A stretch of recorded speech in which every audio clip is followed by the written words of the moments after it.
Hello, in front of me I have Imilab W11L smartwatch, and I'm gonna show you how to unpair this watch from the iPhone.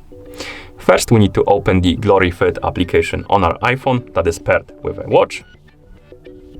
In the app, let's tap on the device icon to open the device page for our watch.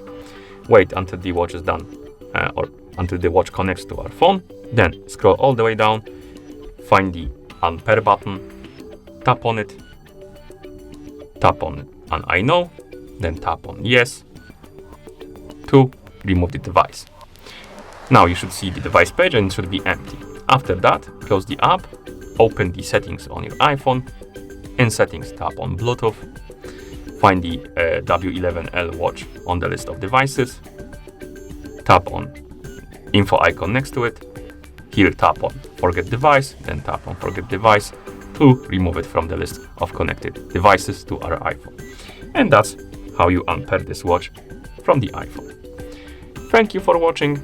If you found this video helpful, please consider subscribing to our channel and leaving the like on the video.